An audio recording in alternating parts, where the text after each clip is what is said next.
esperançador poder ser conscient que el món avança, però també la realitat ens mostra que la discriminació i les agressions per odi estan més a prop de nosaltres del que ens pensem. Aquesta tarda contem amb el testimoni de 3 entitats que lluiten a diari per no només visibilitzar les diverses realitats del col·lectiu LGTBIQ+, sinó també per erradicar els estereotips nocius que tenim tan interioritzats. Bona tarda, Eugeni. Hola, bona tarda. Des de l'Observatori contra l'Homofòbia. Exacte. Bona tarda, Susana. Hola, bona tarda. Des de Elvi Talks. I bona tarda, Manuel. Manu, bona tarda. no? Prefereixes? Sí. Des de Gailes Pol. Bona tarda. Qui vol començar? Perquè el tema és ampli, la LGTBI-fòbia està present en moltíssimes àrees de les nostres vides, inclús algunes que passem per alt, però igual abans m'agradaria conèixer una miqueta les vostres iniciatives. Per exemple, Susana, vols fer els honors? Va, d'acord. A veure, el Vitalks és una associació sense ànima de lucre i el nostre objectiu principal és fer que les dones, tant lesbianes com bisexuals, tinguin més eines per viure una vida plena. I fem accions i esdeveniments i qualsevol cosa que se'ns acudeixi per aquest fi, amb la idea de que vagin... O sigui, que cada vegada la dona lesbiana i bisexual tingui més pes a la societat. I ho feu a través de l'emprenedoria, no? Amb aquesta presència i incidència i normalització a través d'impulsar l'emprenedoria de dones lesbianes. Exacte, és una de les coses que fem. Fem moltes coses, o sigui, fem temes culturals, fem temes d'empresa, fem temes de tecnologia, o sigui, qualsevol cosa en aquest sentit és per on ens movem. Eugeni, l'Observatori contra l'Homofòbia, com el nom ho diu, és un lloc des del qual observar, però també actuar, no? Sí, sobretot actuar. Nosaltres vam canviar el logotip precisament per això, que tatxem la paraula homofòbia, tot i que som un observatori contra la LGTBI-fòbia. Nosaltres ens definim com una eina al servei del col·lectiu LGTBI. I en quins propòsits? Doncs actuar davant d'una incidència, ja sigui verbal, ja sigui una discriminació, una vulneració, i també, sobretot, donar atenció a les persones que no han patit una agressió però estan en una situació de vulnerabilitat, i també la part més de denúncia pública i també de formació, que aquí hi ha entitats que també fan aquesta feina, és vital la formació, i ja l'últim és l'impacte polític. Creiem que és important, doncs, fer tota una pressió perquè al nostre país i a la nostra ciutat n'hi hagi polítiques públiques LGTBI. I, Manu, vosaltres a Gailes Pol impulseu una cosa de la qual avui vull parlar, que és una mica trencar els tòpics, sobre la vida que se suposa, que s'assigna a una persona del col·lectiu LGTBIQ+. Després fem una mica de repàs a aquests estereotips, que n'hi ha uns quants i alguns són molt graciosos, però la veritat és que són preocupants que... Sí, els portem a l'esquena. Exacte, els tenim super a la sang. Però com va ser l'inici del naixement de Gailes Pol? Explica'ns. Mira, Gailes Pol va néixer l'any 2006, va néixer primerament només aquí a Catalunya.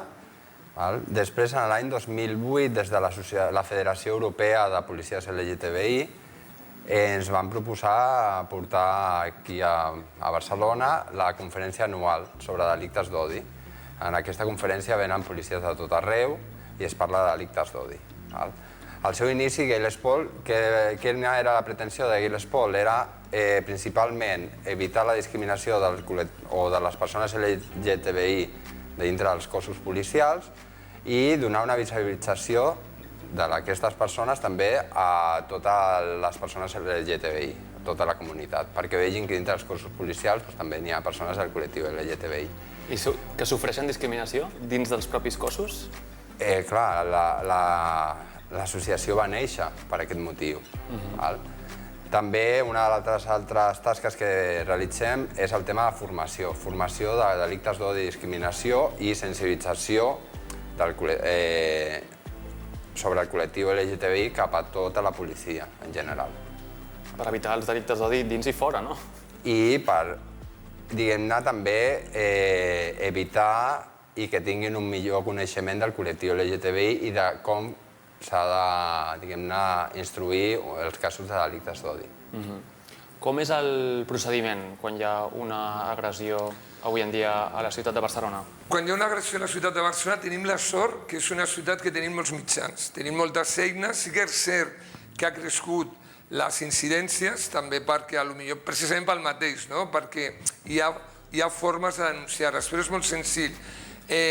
Nosaltres, com a ONG, convidem a tothom que ho faci mitjançant la nostra aplicació, perquè sí que creiem que és important que hi hagi un registre de tot el que passa, perquè no tota incidència es tradueix en una denúncia. Això ho sap molt el Manu.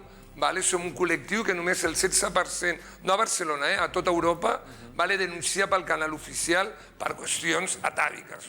Però un cop que nosaltres rebem per l'aplicació, tu poses och.cat a internet i et surt. Nosaltres ens posem en contacte amb la víctima i a partir d'aquí s'obre tot un escenari en el qual ella triarà si vol només registrar-lo, perquè nosaltres després, com amb l'informe que hem presentat el dia 25, hem fet la radiografia del que està passant, però aquesta denúncia pot anar. Nosaltres sempre volem que es denunciï als Mossos, amb els quals tenim també una coordinació, tenim coordinació amb l'Oficina per la Discriminació de Barcelona, estem coordinats amb la Fiscalia, amb el síndic. I el que et deia, l'important és que la víctima ho digui una vegada.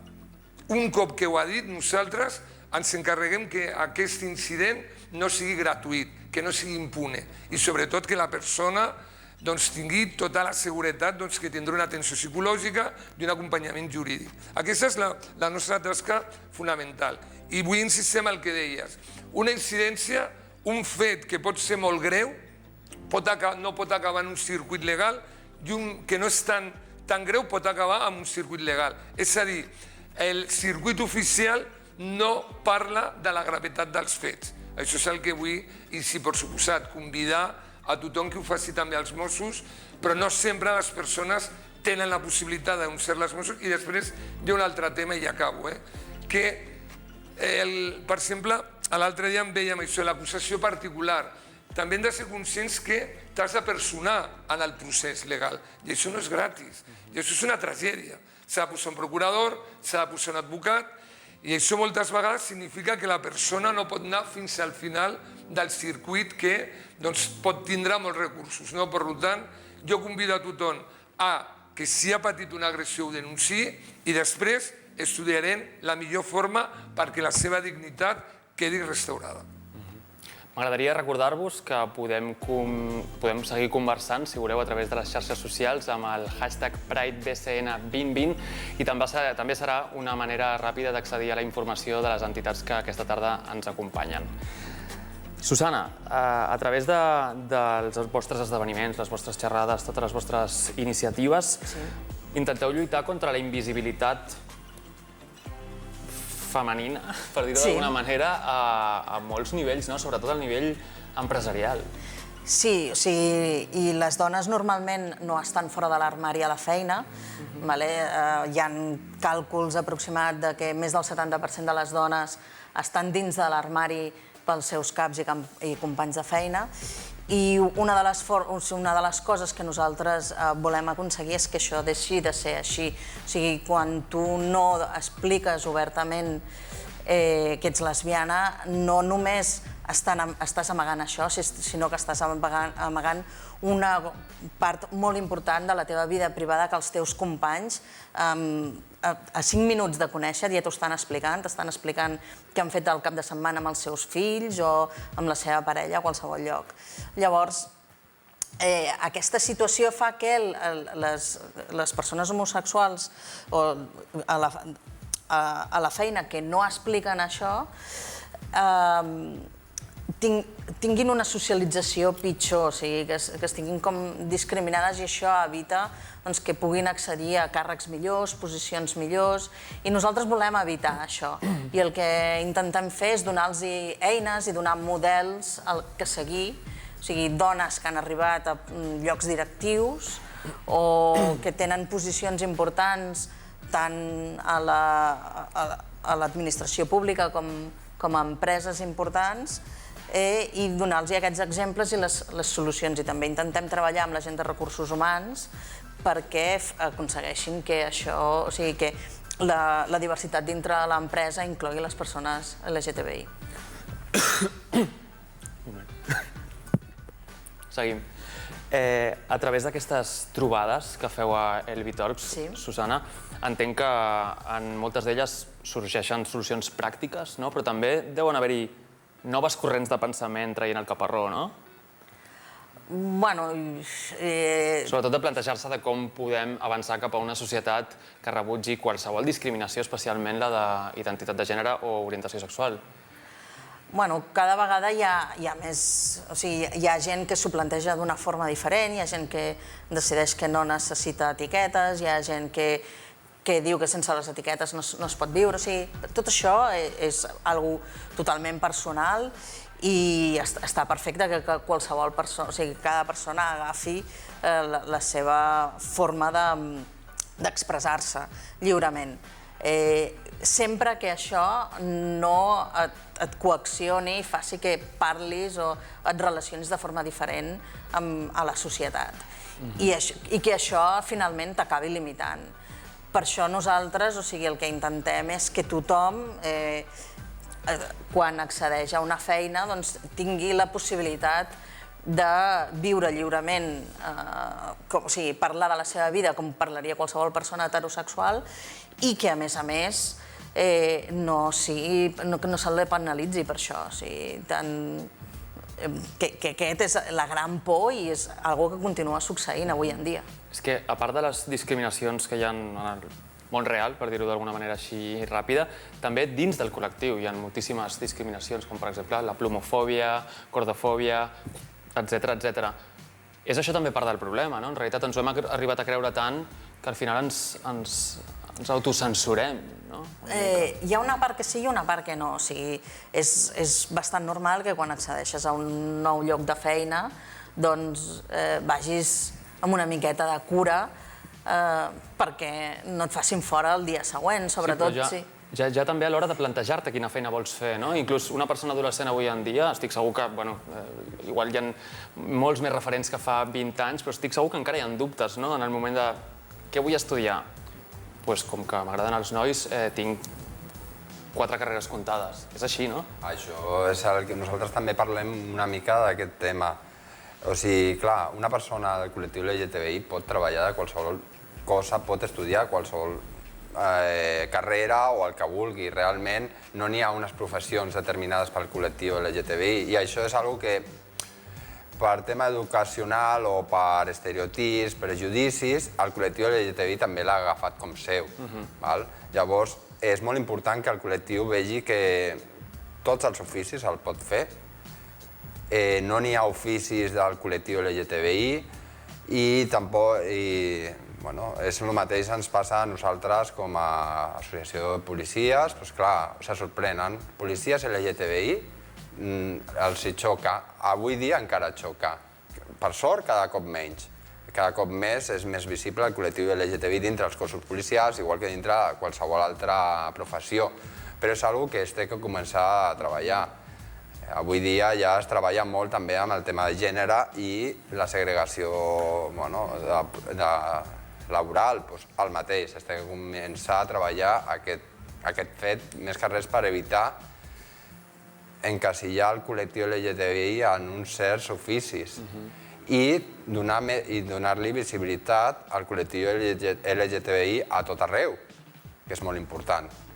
I amb això, Jordi, per exemple, un apunt. Després està el tema de les dones trans, per exemple, no?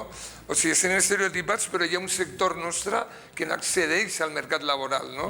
Jo crec que això també és importantíssim, no? Ho deia molt bé el Manu, no? O sigui, ens hem encasillat, però fins a la barbaritat de negar el pa i l'aigua a dones transsexuals perquè se les ha encasillat en un lloc concret i hi ha una exclusió bàrbara, no? Jo crec que és dels temes més sagnants a nivell laboral, l'exclusió absoluta de les dones trans. Jo crec que ha estat molt bé que treguis aquest tema perquè és una tragèdia, realment. Acudeixen a vosaltres gent trans? Sí, mira, jo t'he fet una mica dels darrers mesos, no? Els darrers mesos les persones trans tenen molt odi a través de les xarxes socials.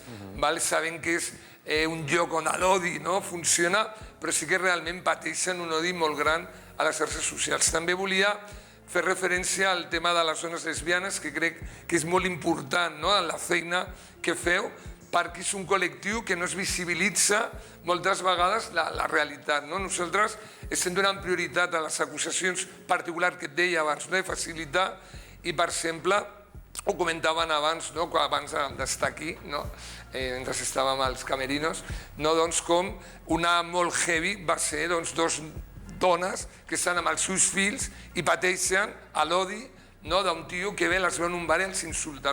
També hi ha un tema dels fills i filles de les famílies LGTBI, que també són unes persones que pateixen, jo crec que això tu tindràs. Sí, sí.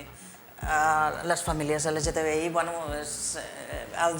quan hi ha nens és bastant més difícil invisibilitzar-te, o sigui, és una cosa que t'acaba visibilitzant més, i això fa que qualsevol persona que tingui aquest odi i aquestes ganes de fer mal és un blanc més fàcil, per dir-ho d'alguna forma. Eugeni, has tret el tema del bullying a internet, un tema molt interessant. Com es tracta això en un cas d'agressió virtual? Mira, durant el confinament, un dels temes que ens va sorprendre més va ser l'assetjament que de sobte, t'ho imagina't, xavals de 15, 16, 17 anys que estaven a l'institut, a la universitat, de sobte estan tot el dia amb el seu pare, amb el seu germà. O sigui, ha hagut un assetjament molt greu. Hem tingut noies i nois que ens han demanat, si us plau, de poder anar-se a un altre lloc o de que intervinguessin. És terrible el tema i les xarxes socials generen un autoritarisme i una jerarquia dins de les comunitats molt, molt, molt perilloses. Per tant, aquí, parlaven també abans que estan preparant, cal una formació molt gran dels professionals que estan cap endavant de les polítiques LGTBI. Jo crec que amb això el Manu l'ha treballat molt i necessitem, Manu, aquesta formació. A veure, nosaltres sempre parlem molt, sí que és veritat que cada cop més n'hi ha més polítiques LGTBI, es parla molt, la nova llei, la 11/2014, parla de formació, però això mai no acaba d'arribar a tot arreu, sobretot en l'àmbit nostre, que és el policial, no acaba d'arribar aquesta formació sobre sensibilització, que parla la llei de sensibilització cap al col·lectiu LGTBI als cossos policials.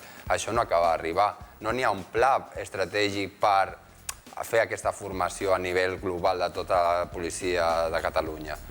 Llavors, nosaltres com a associació hem anat fent aquesta formació a diverses policies, però queda molt a fer. Per què? Perquè és molt important que una víctima, quan va a qualsevol policia, aquest policia tingui els coneixements. Això és vital. És vital. Estan arribant tota l'estona a conclusions molt semblants. Educació. Tota l'estona. Que el mosso que rep, el que diu el Jordi, el Manu, quan una persona LGTBI arriba a una comissaria, el protagonisme del policia que l'atén és bàsic. És crucial. Perquè potser és cert que no és penal, però el poder-li atendre d'una forma amable és bàsic. Jo sempre utilitzo el de ser amables, no? És bàsic. Evidentment, moltes vegades, clar, estem parlant que la llei 11/2014 també té una part administrativa. Clar, si a tu no te l'han ensenyat, no ho saps. Tu aquella llei no la coneixes. Llavors és molt important. No només amb Mossos, sinó a policies locals, perquè estem parlant de pobles que tenen policies locals. Seguretat privada. Exacte. Tot això és molt important. Abans, Manu, ens has dit que us heu trobat, jo també m'ho ensumava que m'ho diries, t'hi volia preguntar, de fet, amb situacions d'incomprensió, de generalització de cossos policials, LGTBI, com que no quatlla, no? A partir d'aquí et vull preguntar com és aquesta missió que feu internament de conscienciació i d'educació perquè no passin coses com aquest exemple que deia l'Eugeni. Perquè ja que les lleis estan tan desactualitzades, doncs la feina que feu des de Gai l'Espol. Nosaltres ens oferim a tots els cossos policials per fer formació en sensibilització i en delictes d'odi i discriminació. Llavors, clar, això depèn una mica, és un tema molt polític. Ho volen fer o no ho volen fer, o ho poden fer o no ho poden fer. Què vol dir no ho poden fer? Vull dir, potser per recursos, no poden en aquell moment dedicar no sé quantes hores a formació. Però anem fent aquesta tasca. També és molt important la tasca de visibilització. Més que res perquè el col·lectiu LGTBI, com és normal, té una imatge de la policia de fa molts anys, que era la policia que, diguem-ne, era la repressora del col·lectiu LGTBI perquè les lleis eren així.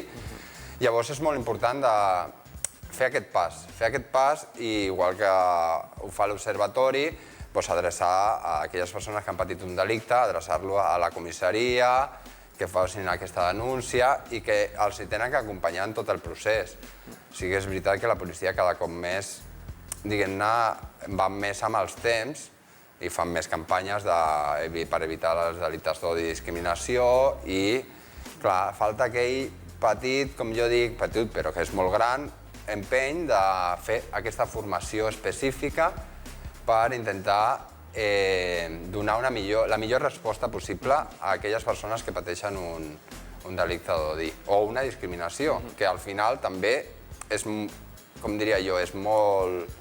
Sí, perquè per la persona l'impacte és dur. Sigui la traducció legal que sigui, ella ho està visquent com una vulneració dels seus drets. Per tant, se l'ha de donar en aquell moment el màxim protagonisme com a víctima. El que no pots fer és no considerar a una persona que creu que ha patit una agressió, dir-li que no ho ha fet. Que això passa, ha passat fa poc. No passa molt, però passa. Llavors, aquí és on jo vaig més enllà que el Manu, que m'ho puc permetre, jo el que crec és que cal que a l'acadèmies de policia el tema LGTBI sigui una assignatura, o la diversitat sexual, no sigui una classe magistral, sinó que sigui absolutament curricular. O la diversitat en general.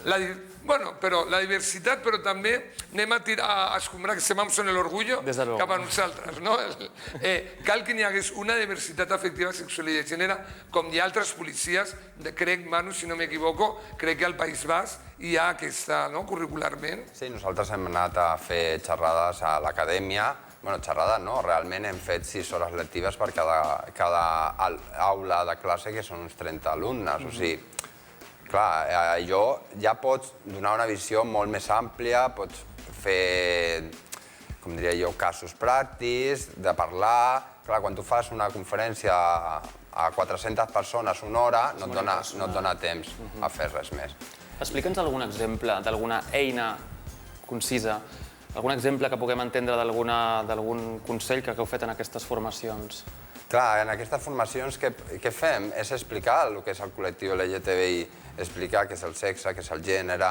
Tot això és molt important, perquè alguna persona que no és del col·lectiu o no té coneixement del col·lectiu tampoc no sap. Expliquem... Clar, aquí a Catalunya, per exemple, hi ha el tema dels escorcolls de persones transsexuals. Qui els ha de fer? N'hi ha un desconeixement total, perquè n'hi ha la llei 11/2014 ja va començar, després n'hi ha protocols a segons quines policies, que suposo que en breu serà per totes igual, però es té que anar treballant. I tot això és molt important. I inclús els policies t'ho reconeixen, eh? En plan, no ho sabia, no? No ho sabien i els agrada tenir, perquè el problema és que per fer tu la teva feina t'agrada tenir els coneixements. El tractament del nom, com adreçar-te a una persona, que és el nom sentit, si diu que és Antònia, és Antònia, i si diu que és Pedro, és Pedro. I això el policia l'ha de respectar. Clar, això que ens sembla tan senzill, a vegades darrere hi ha molta feina i molta insistència. Molts anys de tòpics, no? Al final... Anys, que generosos són, segles. 2020 serà recordat com un any de moltíssims canvis i molta gent vol veure com una oportunitat de fer una miqueta de replantejament. Quines reflexions creieu que són tan útils ara com mai? Doncs per nosaltres, clar, el primer, i ho diem així, és la formació, l'educació. O sigui, per avançar has de començar a fer una educació i una formació concreta i correcta. O sigui, de res serveix, com diria jo, de fer lleis si no n'hi ha aquella formació de darrere, perquè al final la llei és un paper, allà queda i res més. No, es té que fer molt més. Sobretot en aquest tema és el més important. I tu, Eugeni, quina reflexió faries? Jo crec que serà l'any dels valors. Jo crec que una ensenyança del confinament, d'aquests mesos que hem passat, és que hi ha uns valors universals que no podem perdre. I també ho dic amb la connexió als Estats Units, que ha estat la segona notícia. Jo crec que calen uns valors que es cimentin realment ben forts, com és la solidaritat, com és la igualtat, com és la llibertat, però sobretot crec que són moments de solidaritat. Jo crec que és la paraula que ha de ser més gran. Hem de veure que més enllà de les meves necessitats hi ha la de la resta. Jo crec que és un moment de veure tot des d'aquesta equació, la de la solidaritat. Jo crec que aquesta m'agradaria que fos aquest valor al del 2020. I tu, Susana, t'agradaria fer una reflexió final? Bueno, o sigui, jo crec que hem de continuar treballant, que això no pot parar aquí. O sigui, hi ha un sentiment bastant habitual, sobretot a gent heterosexual, sense casos pròxims, o inclús gent LGTBI jove, que creuen que ja està tot fet perquè al seu voltant no veuen aquesta homofòbia, no ho toquen, no ho viuen. No ho viuen, perquè hi ha moltes microbombolles, no? Jo amb els meus amics ho dic així, les microbombolles en les que vivim i ens pensem que allà tots són flors i violes i no. Exacte. I el que s'ha d'aconseguir és que aquestes microbombolles existeixin per tothom i jo crec que ens queda molt, molt camí per recórrer. Així que no baixar la guàrdia. No baixar la guàrdia i continuar treballant. Gràcies, Eugeni. Gràcies, Susana. Gràcies, Manu. I ja sabeu, si voleu, la conversa segueix a les xarxes socials amb el hashtag PrideBCN2020.